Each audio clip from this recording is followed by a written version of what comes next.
Hai semuanya, kali ini saya akan menceritakan sebuah kisah dari seorang pemuda bernama Dion. Jadi cerita ini bermula saat dia bekerja di mall di daerah Surabaya. Di sana dia ngekos di sebuah rumah yang memiliki 3 kamar tidur dan 2 kamar mandi. Kos ini dihuni oleh 5 orang. Jadi kalau 5 orang, satu kamarnya diisi oleh 2 orang. Dan kebetulan waktu itu teman sekamarnya itu boyong pindah kos lain. Jadi dia tidur sendirian.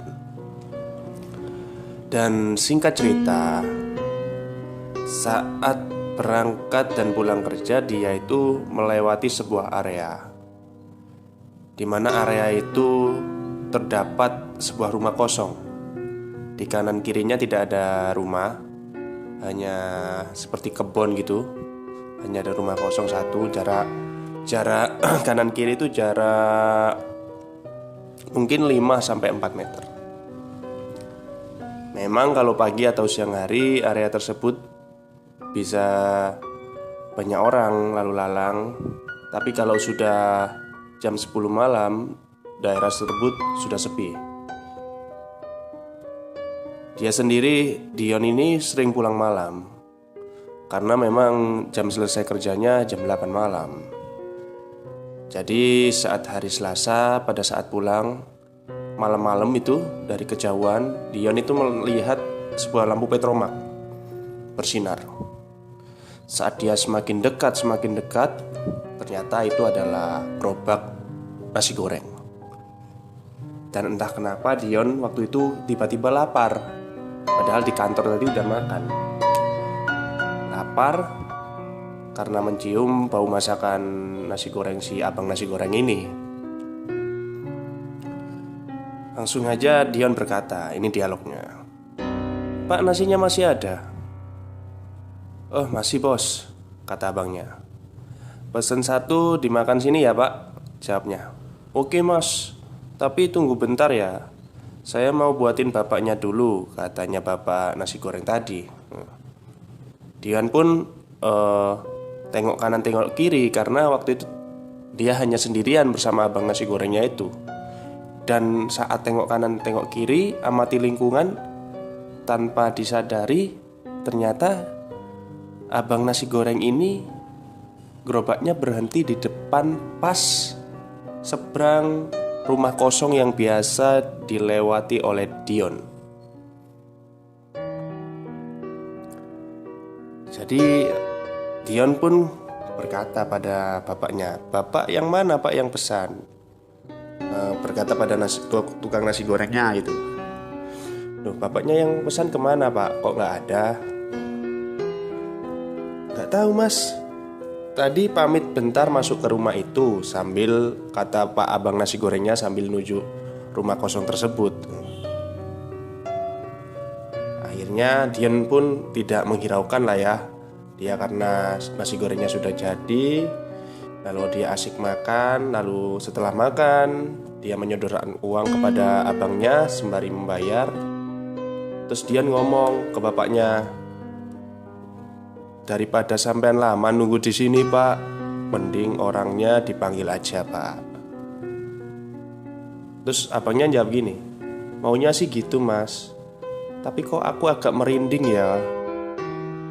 "Ya wes pak, ayo tak temani ke sana," kata Dion gitu.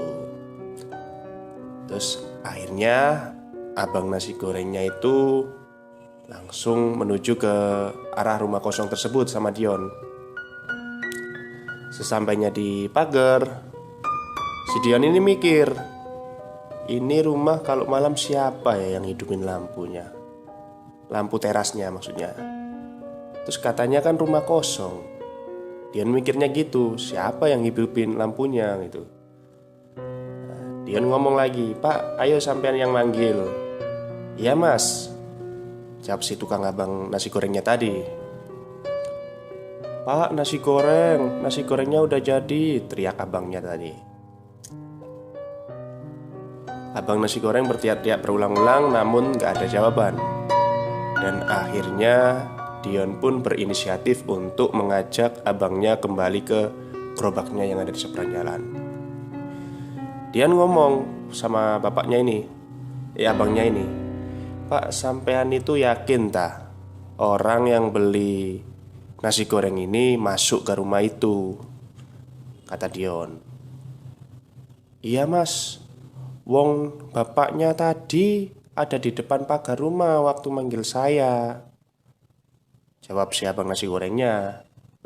Dan Dion pun mengatakan, "Masalahnya pak, rumah itu kosong, gak ada orang. Saya itu kalau pulang kerja selalu lewat sini," jawab Dion meyakinkan. Tapi abang nasi gorengnya masih bersih kuku gitu loh, yakin kalau ada orangnya. Soalnya alasannya apa? Itu lampunya hidup ya mas.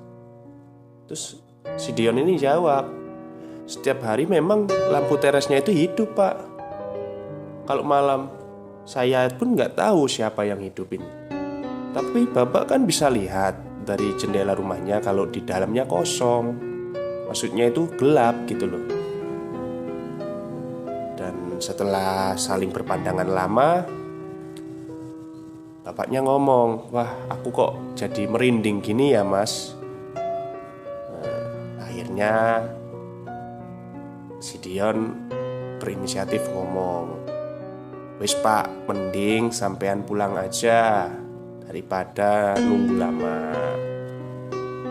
Sambil kayaknya kecewa, si tukang nasi gorengnya terus jawab, "Ya wis lah mas, saya pulang aja." Nah ini mungkin karena Dion ini kasihan, akhirnya 5 bungkus nasi goreng yang dipesan orang tadi yang katanya masuk rumah tadi, akhirnya karena Dion kasihan dibeli oleh Dion. "Pak, nasi gorengnya saya beli aja yang 5 bungkus." Sambil memberikan uang, terus akhirnya abang nasi gorengnya terima kasih terus pulang. Nah, sampai di kos,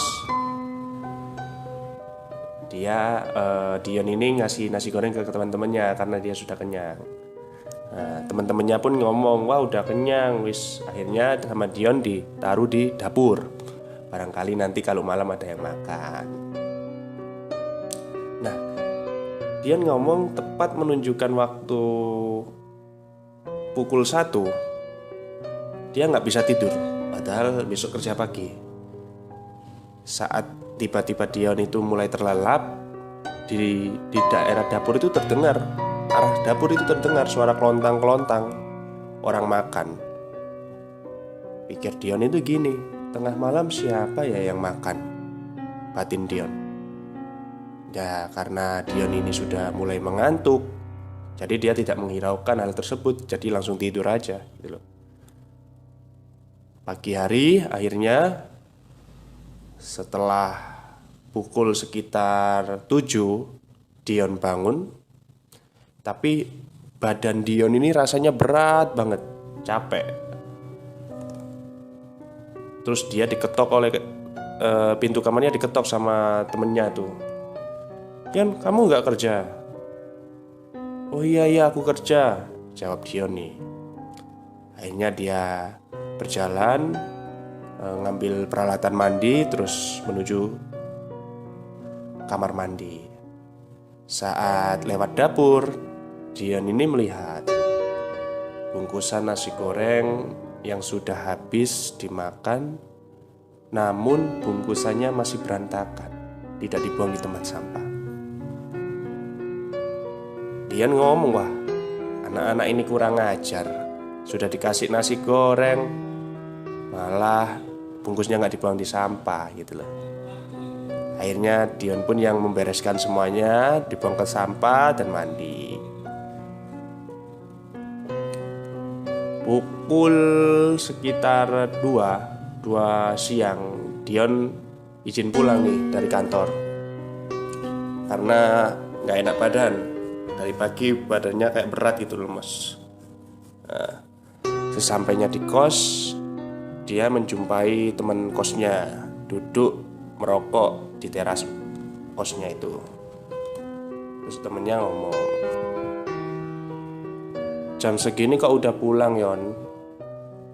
"Iya, izin, lagi gak enak badan," kata Dion.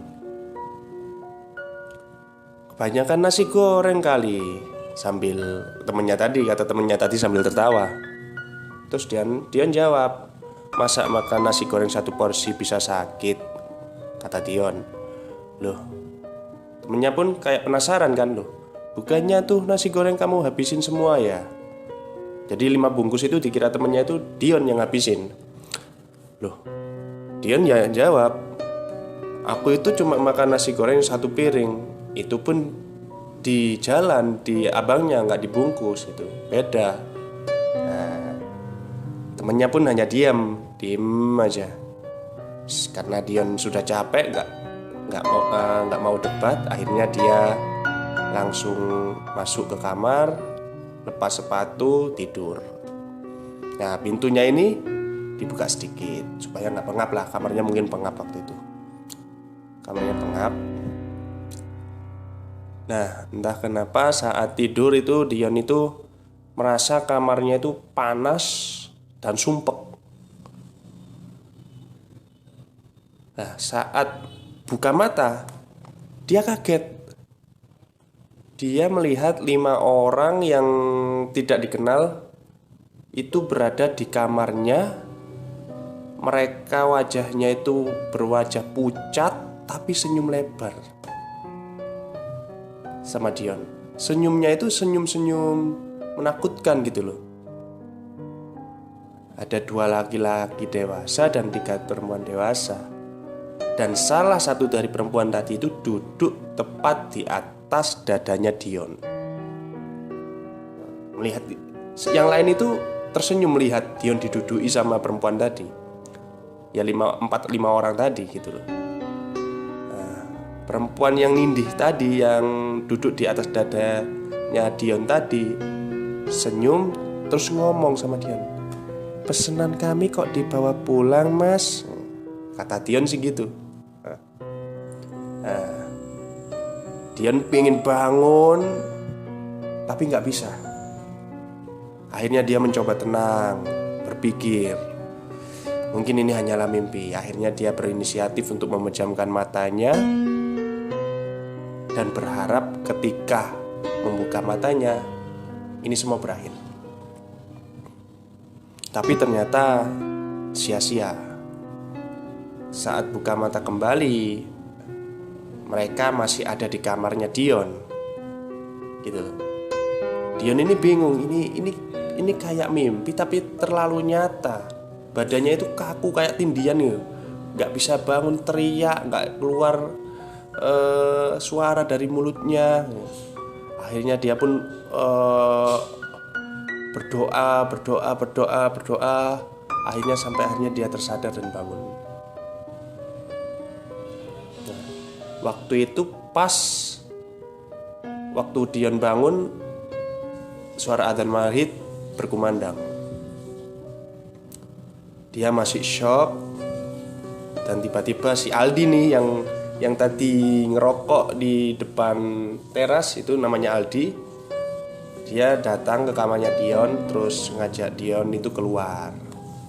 "Yon, ayo Yon, duduk-duduk di teras. Duduk di depan kosan lah ya." Dion pun mau langsung aja berdiri, langsung diajak Aldi duduk-duduk.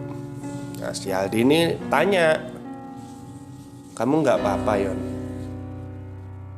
"Maksudnya?" jawab Dion. "Ya tanya aja, soalnya mukamu ini pucat, Yon," kata Aldi pakai bahasa logat Jawa itu, Surabayaan itu. Nah, Dion ini ngomong, "Aku habis tindihan tadi, makanya rasanya capek." Nah, langsung si Aldi ngomong, "Kalau tindihannya karena capek sih nggak apa-apa. Tapi kalau tindihannya karena yang lain," nah, kata Aldi sambil menatap Dion nih. Nah, "yang lain maksudnya?" Nah, Dion ngomong gitu. Nah, akhirnya Dion, siapa tadi, si Aldi ini mau cerita. Oke On, aku mau cerita tapi kamu gak usah kaget. Jadi yang pertama, aku kira yang makan nasi gorengnya adalah kamu. Ternyata setelah aku tanya ke kamu, kamu jawab enggak. Soalnya anak-anak lain juga jawab enggak gitu loh. Bukan anak-anak juga yang makan. Itu siapa yang makan nasi gorengnya, kata Aldi itu.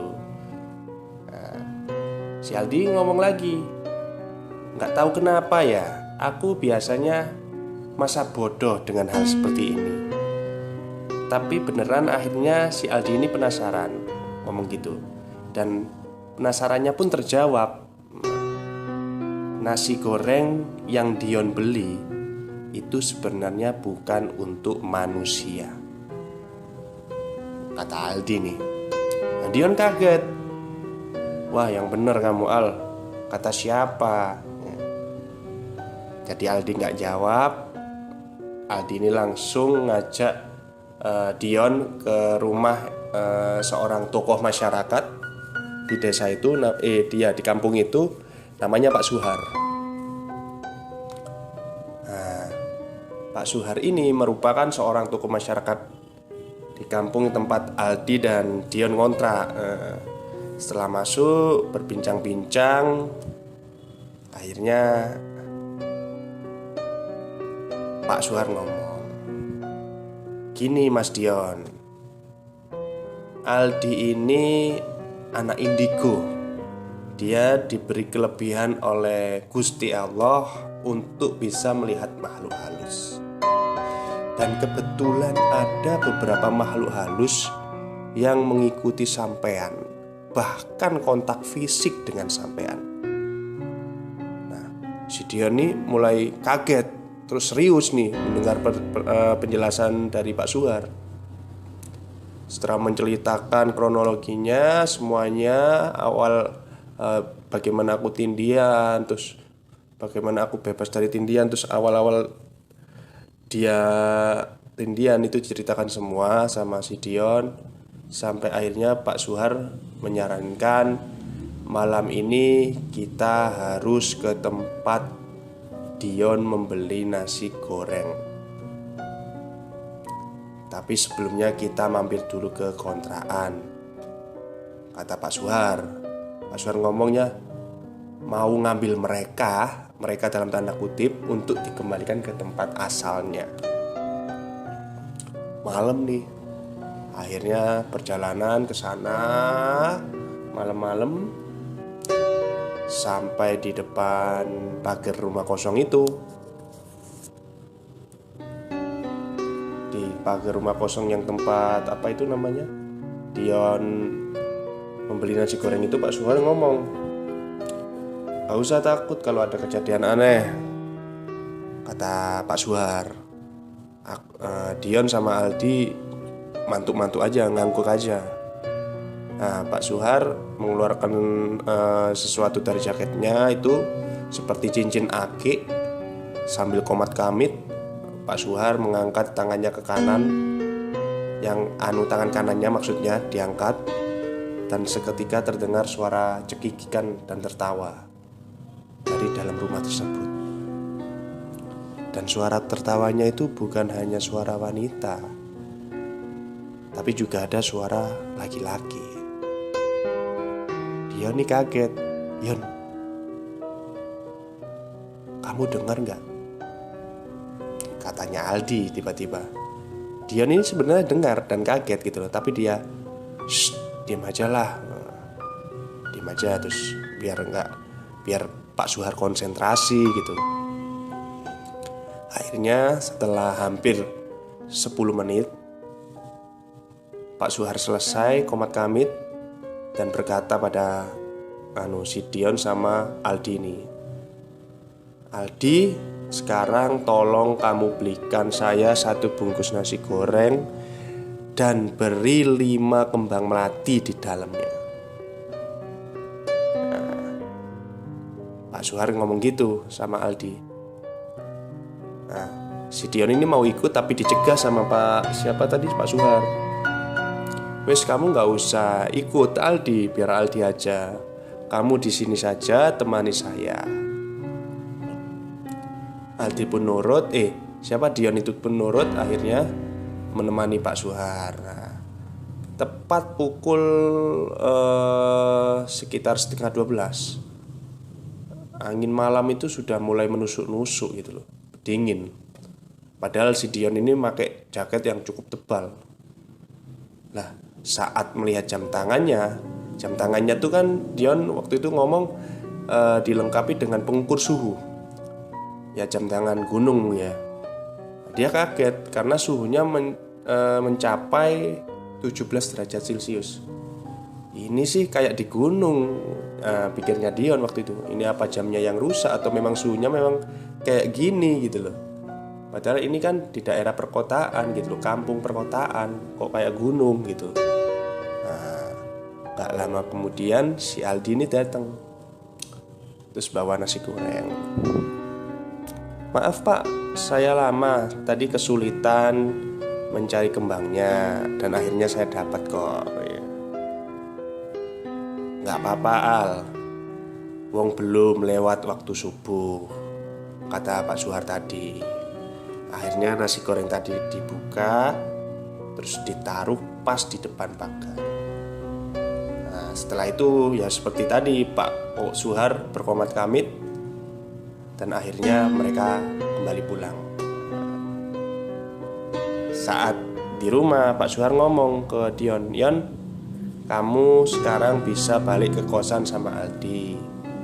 Nah, semuanya permasalahan ini akan saya ceritakan besoknya.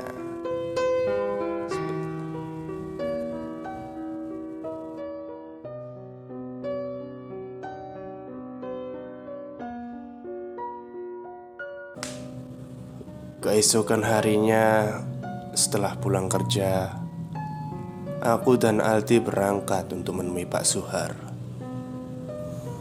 Saat itu waktu menunjukkan pukul 9 malam, dan terlihat Pak Suhar sedang duduk-duduk di teras rumahnya sambil menikmati kopi hitam. "Assalamualaikum Pak," kataku. "Oh, sudah datang kalian. Monggo-monggo, kita duduk-duduk saja di sini," kata Pak Suhar sambil mempersilahkan kami duduk di kursi teras rumahnya. Aku pun langsung menanyakan hal yang membuat aku penasaran kemarin. "Jadi gimana Pak yang tentang kemarin itu?" kataku. Pak Suhar diam sebentar dan menjawab, "Kemarin itu sampean sudah lancang memakan pesanan mereka." Aku dan Aldi bingung, tapi tampaknya Aldi tidak merespon dan fokus pada obrolan Pak Suhar. Pak Suhar pun melanjutkan omongannya. "Sampean sudah memakan nasi goreng yang sudah dibungkus dan memang sudah dipersembahkan kepada mereka. Dan akhirnya mereka mengikuti sampean sampai ke kosan," jawab Pak Suhar santai. Mendengar perkataan Pak Suhar, pikiranku langsung tertuju pada waktu aku membeli nasi goreng yang gerobaknya berhenti di depan rumah kosong itu tersebut. Aku benar-benar langsung ingat kejadian tersebut. "Iya, saya ingat Pak kejadian itu. Tapi Pak, yang dimaksud nasi goreng tersebut untuk mereka itu apa?" tanyaku kembali. "Jadi memang penjual nasi gorengnya kamu beli itu, dia itu sebenarnya seorang pengusaha yang kaya raya. Namun kekayaannya itu dia menggunakan pesugihan. Dan setiap malam tertentu dia akan berjualan nasi goreng keliling di sekitar rumah kosong tersebut," jawab Pak Suhar. "Lalu hubungannya sama rumah kosong itu apa ya Pak?" Kali ini pun Aldi ikut bertanya. Tatapan mata Pak Suhar melihat ke arahku. Sambil mengambil rokoknya, Pak Suhar berkata, "Ada 5 orang yang mengganggu Dion. Mereka adalah tumbal yang mayatnya dikubur di situ oleh pengusaha kaya itu." Mendengar jawaban Pak Suhar, aku pun merinding, sekaligus terkejut. Entah kenapa rasanya aku ingin tidur di rumah Pak Suhar saja malam ini. Maksud Bapak, saya juga ingin dijadikan tumbal oleh orang itu, Pak. Soalnya kan saya beli nasi goreng dia, tanya aku takut. Oh tidak, masih terlalu lama untuk memperbarui kontrak tumbalnya. Masih ada sekitar 1 tahun lagi. Dan setelah itu dia akan mencari tumbal lagi, jawab Pak Suhar. Dan masalah kamu diganggu karena membeli nasi goreng dari dia. Dia hanya ingin mempermainkan kamu saja, sambung Pak Suhar sambil tersenyum.